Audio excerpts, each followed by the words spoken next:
Hello indie game fan, more updates and releases for you to try, beginning with Dead Cells Everyone is Here Volume 2, one that adds a whole bunch of crossover indie game characters that you can play as, including Terraria, Shovel Knight, Hotline Miami, Katana Zero, Slay the Spire, and Risk of Rain, where they did add a whole bunch more like Hollow Knight in Volume 1 as well, making this weird and cool and unique, where these characters do also have custom weapons and skills, which adds even more variety to this excellent title.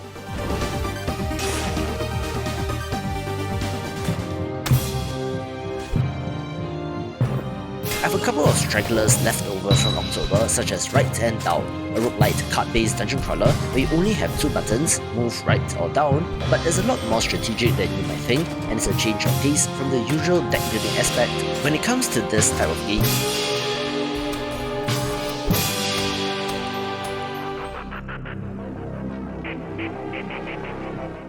This video is brought to you by Nemesis Lockdown, a digital adaptation of a tabletop board game of the same name, where about 5 months after its early access release, this is finally releasing in version 1.0.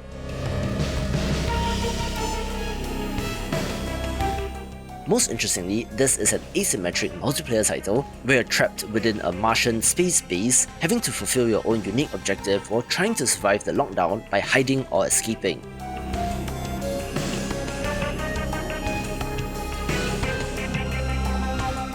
As with most asymmetric title, there may be a traitor or two in your midst, so you do need to assess who you can trust, and that's certainly not helped by the fact that there are aliens roaming the halls that will kill you. However, it is also fully turn-based, again being like its tabletop counterpart, but it's all conveniently packaged into a digital product that makes it easy to play with friends.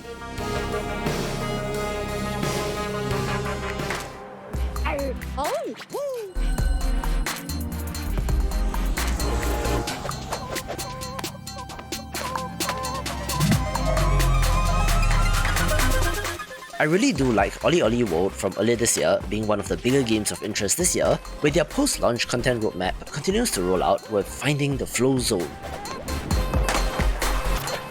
This adds an entirely new area named Ratlantis, of course being a wordplay on Atlantis, where heroes are trying to prevent the business frog from exploiting the hidden city in the skies.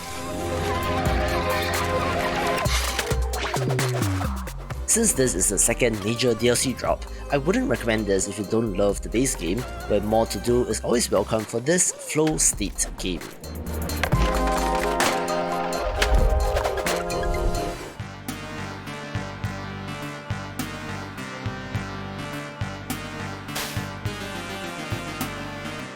If you love your retro titles, Ringlorn Saga will be of interest, a Japanese-style adventure RPG that is not quite Zelda, since it does have leveling and stats and all of that, but I do think that the developer has nailed exactly what they are going for.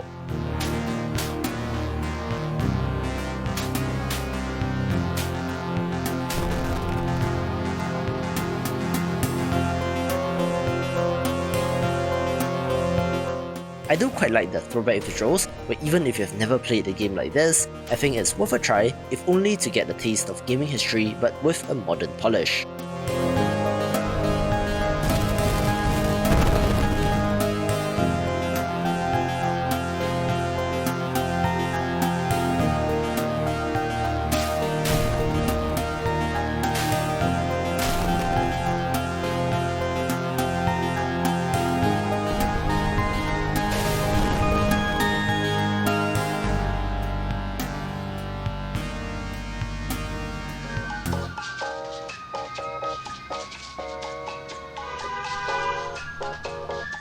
A relatively underrated point-and-click adventure game is the Darkside Detective: A Fumble in the Dark, which released in April 2021, where they have been constantly releasing free content in the form of additional cases to tackle for our hero, with case number 9, Tales of the Darkside, being of interest, adding 3 mini cases back to back to back, where for free makes this even better.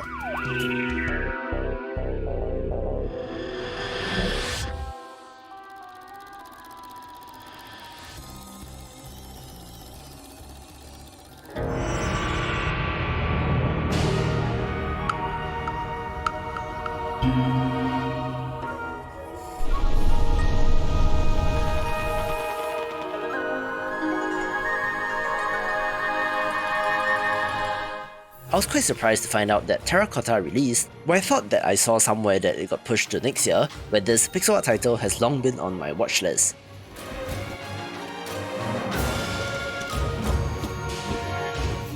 Interestingly, as they begin to show more of this game, I noticed that there isn't exactly combat in this, so it's not a Zelda-style action-adventure game, but rather it's a puzzle-adventure game instead.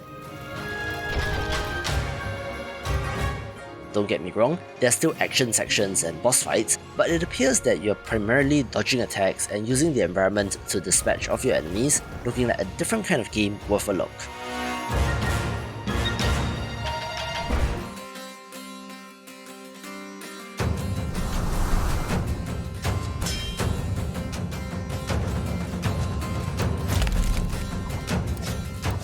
An awesome minimalist RTS that I've had my eye on is Winter Falling Battle Tactics, a game that I did cover during the Steam Next Festival, where this has you leading a mercenary company taking on dangerous missions to claim their bounty.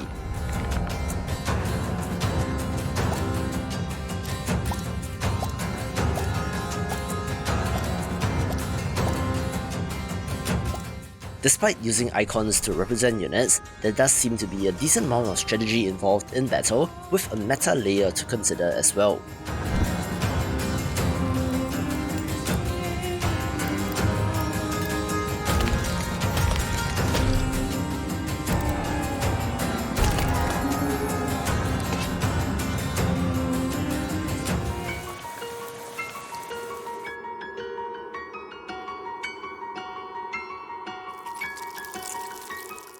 I, like everyone else, was totally caught off guard by the release of Shadows of Loathing, the sequel to West of Loathing from 2017, where according to the developers themselves, it was planned to be that way, developed in secret and without any pre-release press, and then released out into the world. Usually, this is disastrous for indie game developers and is not recommended, since surprise launching a game is never a good idea, but these are also the people behind the tremendously popular browser-based RPG Kingdom of Loathing, meaning that they had the audience no matter what. This does appear to be fairly similar to the first game, but with a theme and setting more focused on the eldritch and the occult, but expect plenty of gags and jokes as their games tend to have.